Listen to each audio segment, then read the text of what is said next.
Мен мына кичинекей кызды көрүп өтө сүйүнүп турам. Атыңар ким? Улбөбө канча жаштасың? Мен 12. Сиз канча жаштасыз? 9-да. 9-да. Атыңыз ким? Гүлкайыр. Гүлкайыр, Мына канча жаштасыз? 17. 17 жашта. Ассаламу алейкум, урматтуу Москва жергесинде эмгектенип жүргөн жалпы мекендештер. Тез кубар Москва, Бердиш Базаров алдыңыздарда. Бүгүнкү көрсөтүүбүздө жалпы эле Москва жергесинде эмгектенип жүргөн биздин мекендештерге жагымдуу чыгарылыш кылалы деп турабыз.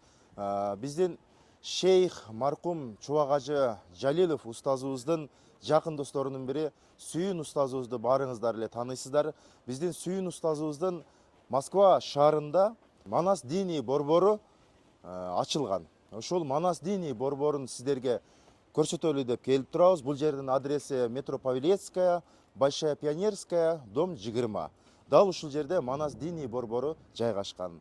Биз менен бирге болуңуздар, алыстабаңыздар.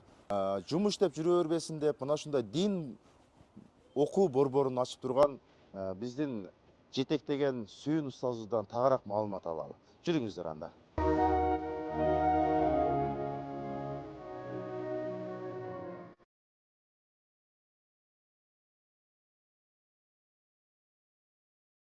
Мына биздин кичинекей бөбөктөр. Апалары сабакка келген өздөрү отурат мына. Карасаңыздар. Мына.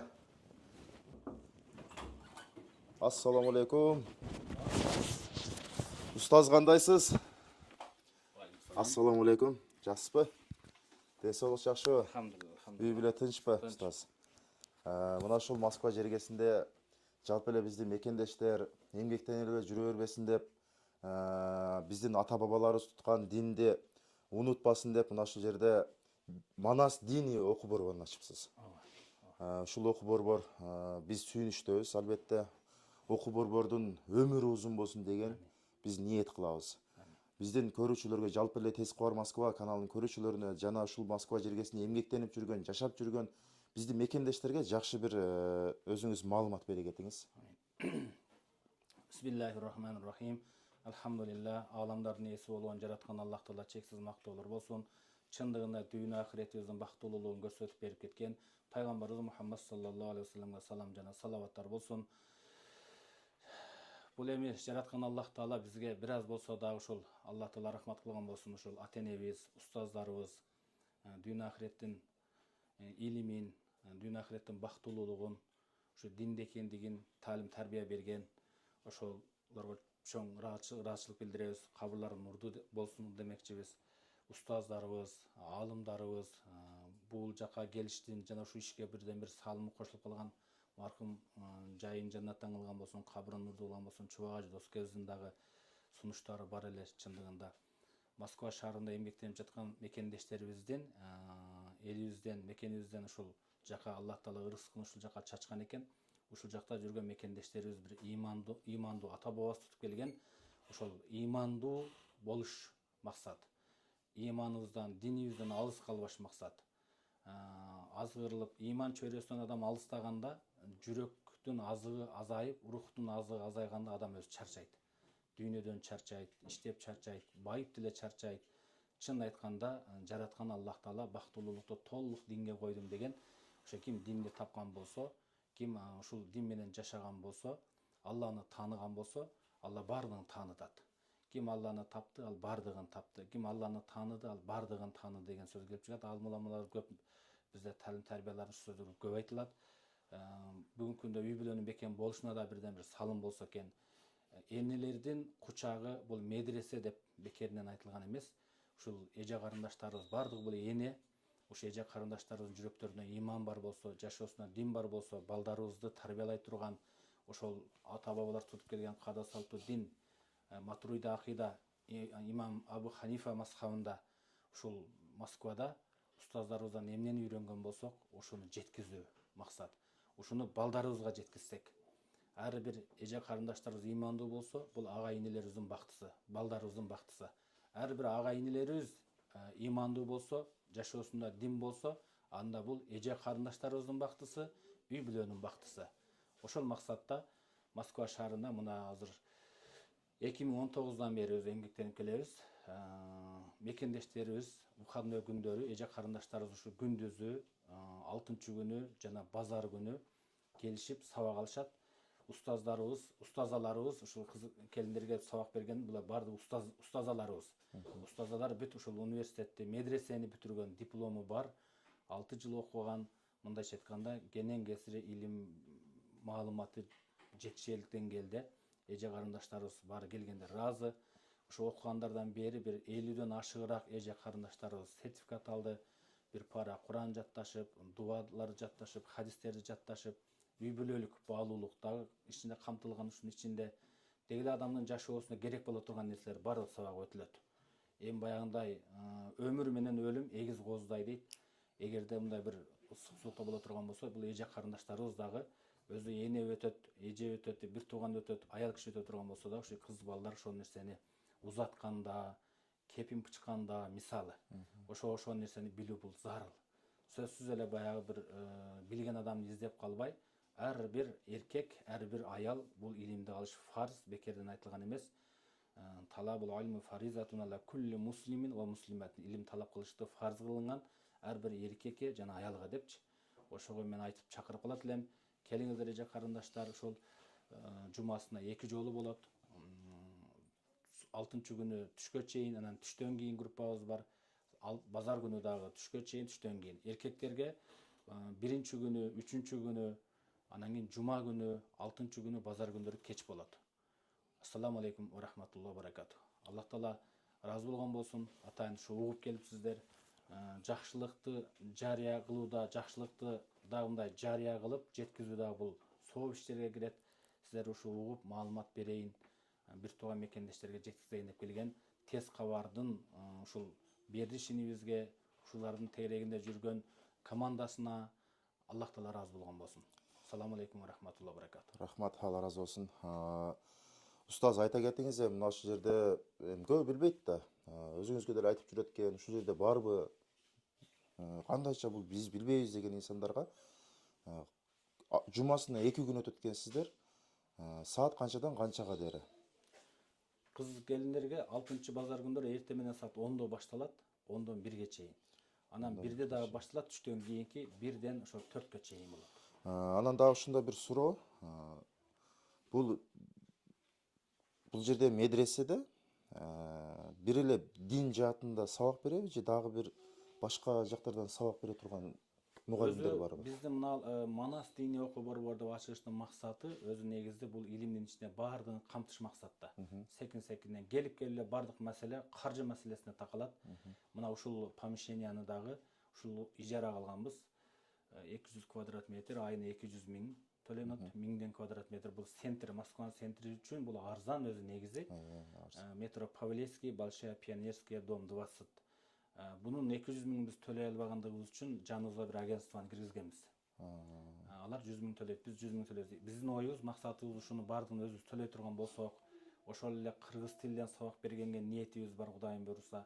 Ошол эле биздин ушул ата бабабыздын каадасы санжыраны үйрөткөнгө, тарыхты үйрөткөнгө, ошондой эле англис, түрк тилдерин үйрөткөнгө, башка тилдерди үйрөткөнгө мындай ниет планда бар. Ошону мен айта кетейин дедим, кошумча кылып, биз эми жакшылыктарда кызмат өтөп жүрөбүз. Москвада көп жылдан бери көп эң ушул көйгөй жараткан бир маселелердин бирден бири кичинекей балдарда да тойлорго барып калабыз, жакшылыктарда барганда биздин ичибизди атыштырган жаш балдардын баары кыргыз тилин билбейт да. Кыргыз тилин билбейт, бири дагы билбейт да. Бир 100%-тен ашып кетсе, бир Кыргызстандан жаңы келгендери, бир аз эсине кирип калгандар, келгендер гана билбесе, көпчүлүгү кыргыз тилди билбейт, баары орус тилде сүйлөшөт. Эми бул деле жаман эмес, бул деле билим жаатынан жакшы. Бирок биздин ата бабабыздын тилин сактап, салт санасын сактап, ушул бир кыргыз тил адабиятын киргизип, ушул жерде биздин мекендештердин балдары, бул жерде отурташып калган биздин мекендештер көп, өтө көп. Кыргыз жумура журтчулугубуз. Ошолордун балдарына ушул бир жакшы бир кыргыз тил адабиятынан сабак өтсүн деген мен өзү бир сунуш кылайын деп жүргөн болчумун да. Кыргыз элине бир салым кошкондой болосуздар да, тил адабиятын. Эң туура айттыңыз. Мен бай айтпадымбы, келип бизде ынтымак болсо, ынтымак бар жерде ырыс бар дейт. Бул 3 жылдан бери, 4 жылдан бери айтып келатабыз. Бизде бир минус жерибиз бар. качан ушул кыйынчылык болгондо, качан бир кайгы келгенде, качан бир мындай трагедия келгенде, бир жол таппай калганда гана ошондо гана Кудайды эстейт экенбиз, башка маалда Кудайды эстебегенибиз чоң бир кемчилик ушул нерсечи. Учурдан пайдаланып айтып кетет элем. Мисалы балдарыбызды молодец, азамат дейбиз, спортзалга берсин, башка тилге берип атат. Аларга бирок бала иманы менен өспөсө, эртең ошол аркылуу зыян келип калгандарды деле көрүп атабыз. Мен айтмак элем, ушул жерге ошондой боло турган болсо, биздин максат ушу барып помещениябыз чоңойсо, балдарга да условияны түзсөк. Биринчи ата-эненин зээни курулса, анан ата-эне балдарын ойлойт экен. Же болбосо экинчи вариант, баласынан зыян келгенде, анан ата-эне анан баласы үчүн ойлойт экен, бирок ону кеч болуп калат. Бирок ошо сиз айткандай бaldарды биздин максатыбыз азыр мына эже карындаштарыбыз келип, мына балдары кошо келип, балдарыбызды кандай окутсак болот деген суроолор пайда болуп баштады да. Талап болсо анан секин болот экен бардыгы. Акырында. Кудайга шүгүр, мына издеп жүрүп, аракет кылып жүрүп таап, мына московский муфтият хазраттар менен биргеликте, алардын колдоосу, алардын жардамы негизинде бар. Алар менен биргеликте, ошолордун карамагында иштегендиги үчүн документальный бардыгы мини-институциядан өткөн. Ошол бизге ушул биргелешип, эгер иштеше турган болсок, алда көп пландар бар. Тахасы рахмат. Устаз, анда бир аз бул жерде окуп аткан биздин кыз келиндерге барып бир рет көрсөтүп көрүүчүлөргө маалымат ала кетели, кандай дейсиз? Мен азыр сиздердин эшиктен көрсөтөйүн, сабак өтүп атса керек. Жүрүңүздөр. Бир сабак өтүп аткан болсо, ошол жерден бир аз биздин көрүүчүлөр кызыгат да, кандай окуп атышат, кандай болуп атышат. Мына ушу балдары да туура ушул жерде окуп аткандар. Ушул эже карындаштарыбыз. Эже карындаштарыбыздын кошо келген балдары. Азамат мынакей кыргызчаны үйрөнүп калышты мынакей. Ассаламу алейкум ва рахматуллахи ва баракатух. Жүрүңүз. Кандайсыздар, жакшысыздарбы? Өтө сүйүнүчтөбүз, өтө кубанычтабыз. Мына ушул Москва жергесинде медресе, Манас диний борбору, окуу борбору ачылып, мына жерде көз сүйүнүп турат, көз кубанып турат биздин эжекелерди, айымдарды мына ушул жерде дин жаатынан сабак алып турганы. Ассаламу алейкум, рахматуллахи ва баракатуху. Урматтуу ушул тез кабарчынын көрүүчүлөрү. Бул жерде бизде Манас диний окуу борборунда кыз келиндер окуйт. Бул жерде биз устазабыз атым Гүлбахар.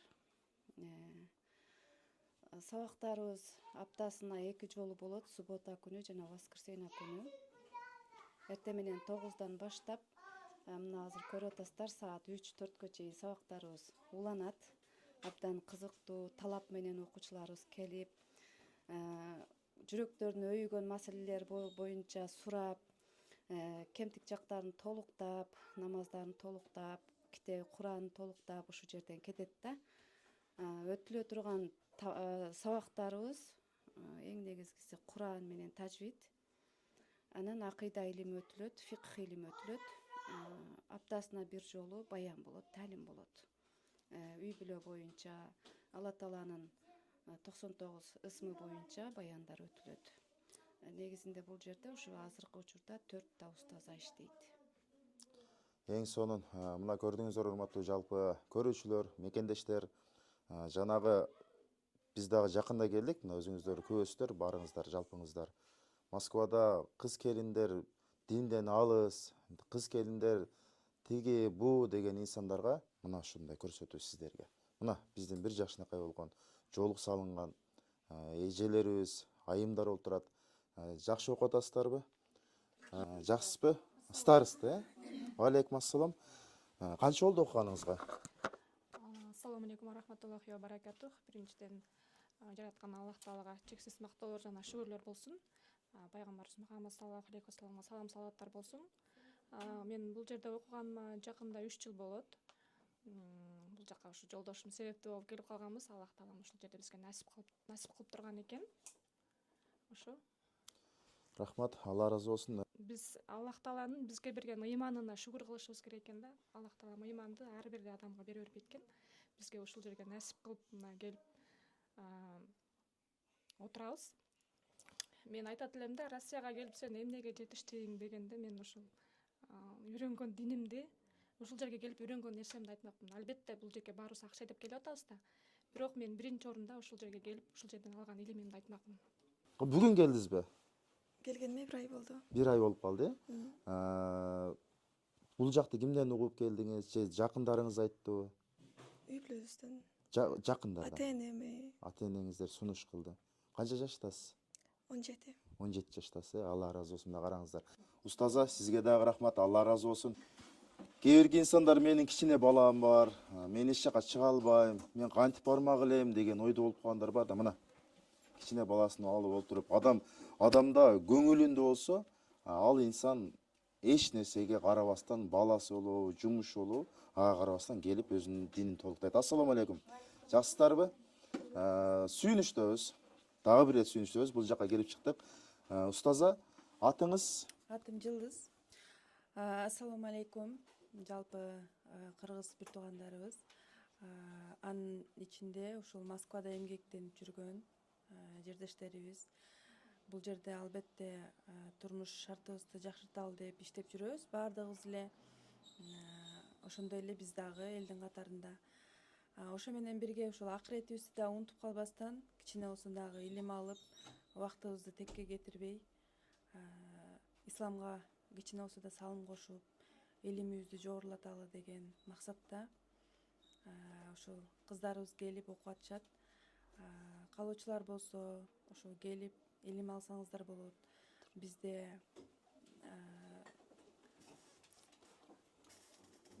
жашка чектөө жок, жоолук оронбогон деген да чектөө жок.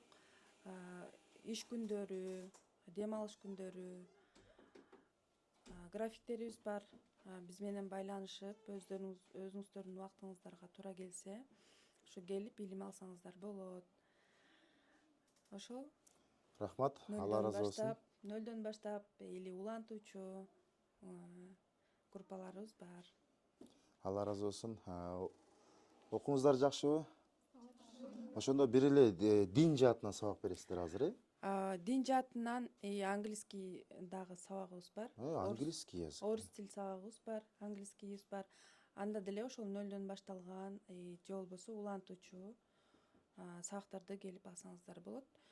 Дин жаатында ошо Куранды нөлдөн баштап, тамгадан баштап үйрөтөбүз. Же болбосо тамганы билген, үйрөнүп, окуганды билгендер болсо, эрежелерди тереңдетип окутабыз. Анан албетте жашоо шартка байланыштуу фих илимдери, акыйда, ислам талимдери, пайгамбарыбыз саллаллаху алейхи вассаламдын өмүр баяны, ошондой сабактарыбыз бар.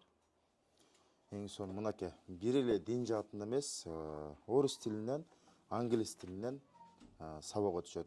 Мен мына эки кичинекей кызды көрүп өтө сүйүнүп турам. Атыңар ким? Улбөбө, канча жаштасың? Мен 12. Сиз канча жаштасыз? 9-да. 9-да. Атыңыз ким? Гүлкайыр. Гүлкайыр, э? Мына караңыздар, 9 жаш, 12 жаш.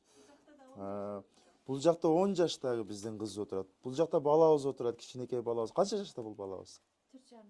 4,5 жашта, э? Сен кайсы сүрөнү билесиң? Мен Фатиханы билем. Фатиханы жатка билесиңби? Айтып берчи Фатиханы, экранга карап. Бисмиллахир-рахманир-рахим. Алхамдулиллахи роббил аламин. Ар-рахманир-рахим. Малик яумиддин. Ияка набуду ва ияка настаин. Ихдинас сиротал лазина ан'амта алейхим ваттолин. Ай, молодец. Алла ыраазы болсун, машалла. Кыздарыбыз жаңы Куранга түштү. Жаңы Куранга түштү, э? Жаңы түштү, ооба. Тамгаларды бүтүп, эрежелерди Азыр тамгаларды билишет да, ошо окуп атышат, тамгалап, өздөрү. Эң сонун сүйүнүчтөбүз. 10 жаштагы кызыбыз канчадан бери келет? 10го чыктың. 10 жаштасың. Кайсы сүрөнү билесиң сен? Фатиханы билем. 10 жаштагы кызыбыз экен бул дагы. Фатиханы айтып берчи. Бисмиллахир-рахманир-рахим. Алхамдулиллахи роббил аламин. Ар-рахманир-рахим. Малики яумиддин. Ияка набуду ва ияка настаин. Ихдинас сиротал мустаким. Сиротал лазина ан'амта алейхим. Гойрил магдуби валаттолин. Ай, молодец. Мына 10 жаштагылар ушундай айтып атат. Мен качан үйрөнгөм билбейм, Фатиха сүрөнү мен эсимде жок качан үйрөнгөнүм. Мен деле ошо 10-12 жашта үйрөнсөм керек эле. Атам өткөндө үйрөнгөнмүн ошондо 96-97 жылдары. Баарыңыздарга ийгилик. Мына мен өтө кубанганым кичинекей баланы колуна алып отурганы. Бул өтө көзүм кубанып турат көрүпчү. Кичинеңиз менен келип кыйналбай атасызбы? Жок, Канча айлык? 1 ай боло элек. 1 ай боло элекпи? Ай, мына караңыздар, 1 ай боло элек. Мына динден артта калбайын деп келип, сабактан артта калбайын деп келип, мына жерде динин толуктап отурган сизге Алла ыраазы болсун. Устаз, келиңиз мына жерде бир жыйынтыктоочу кылып биздин мекендештерге жакшы бир кайрылуу жасап кетиңиз. Бисмиллахир-рахманир-рахим. Дагы бир жолу урматтуу мекендештер, ассаламу алейкум ва рахматуллахи ва баракатух.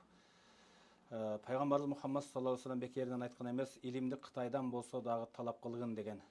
Илим алыш ар бир эркекке, ар бир аялга фарз кылынган. Эгерде чындыгында жараткан Аллах Тааланын Куранын үйрөнгөн болсок, Пайгамбарыбыз Мухаммад саллаллаху алейхи ва саллямдын мубарак сүннөттөрүн үйрөнгөн болсок, ошондо биз мекенибизди сүйө алабыз. Ошондо биз үй бүлөнү сүйө алабыз. Ошондо биз бир туугандарды сүйө алабыз. Ошондо биз бардыгыбызга бири-бирибизге урмат сый болот. Келиңиздер, мен айтат элем, эже карындаштарыбыз келип, Курандан үйрөнүп, хадистен үйрөнүп, иманды үйрөнүп, бекем имандарын бекемдей турган болсо, иманы бекем үй бүлө бул бактылуу үй бүлө. Бардыгыбыздын максатыбызда, бардыгыбыздын ушу тилегибиз ушул өзү негизи. Бардыгыбызда уул бар, кыз бар. Уулум бактылуу болсо экен, кызым бактылуу болсо экен деген ар бир ата эненин тилеги, ошол бактылуулук тилекти Аллахым ушу динге койдум деген. Ошо келиңиздер, Москва шаарында Манас дини окуу борбору бизде ушу кыз келиндерге сабак бере турган эжекелерибиз, устазалар сабак берет. Бардыгы университетти бүтүргөн, медресени бүтүргөн, диплому бар эжекелерибиз сабак берет. Сабак берип аткан эжекелерибизден Аллах Таала ыраазы болгон болсун. Кыз келиндер үчүн 6-чы базар күнү жана ошондой эле эркектер үчүн 1-чү күнү, 3-чү күнү жана 5-чү күнү 6-чы базар күндөрү. Ассаламу алейкум ва рахматуллахи ва баракат. Телефондор жазылат, этегене ошого кайрылсаңыздар болот. Рахмат, Алла ыраазы болсун. Албетте биз экран астына устазыбыздын, устазалардын номерлерин, телефондорун коюп коебуз. Ар бириңиздер кайрылсаңыздар болот, убакытты бөлүп келиңиздер. Барыңыздар, динди толуктаңыздар. Мынаке, ойбой. Кимдин туулган күнү? Мынаке. Устазасынын туулган күнү. Мен учурдан пайдаланып айтып кетейин, биздин окуучуларыбыз ушундай, агайларыбыз, устаздар, устазаларыбыз чындыгында айлыгы жок сабак беришет. Бирок шакирттер дайым ар дайым ушундай сый урматташат, сыйлашат. Устазаларыбыз да кымбат убакытларын ажыратып келип, бардыгыбызда эле тиричилик бар го. Бирок ошо убакытларын, тиричиликтерин токтотуп коюп, бир жумада, бир 2 күнгө, бир 4-5 саатка убакытларын ажыратышат. Ошого устазалардын сый урматы шакирттердин алдында жогору турат. Аллахым ыраазы болгон болсун. Алла ыраазы болсун. Жылдыз устаза сизге өмүр берсин. Алла ыраазы болсун. Бүгүнкү кирип келаткан туулган күнүңүз менен чын жүрөктөн куттуктайбыз. Узак өмүр, канча өмүр жасасаңыз ошол өмүрдө жакшы Алла жолунда өмүр сүргөндө ниет кылабыз, тилек кылабыз. Барыңыздарга ийгилик. Жалпыңыздар менен көрүшкөнчө сак саламатта болуңуздар.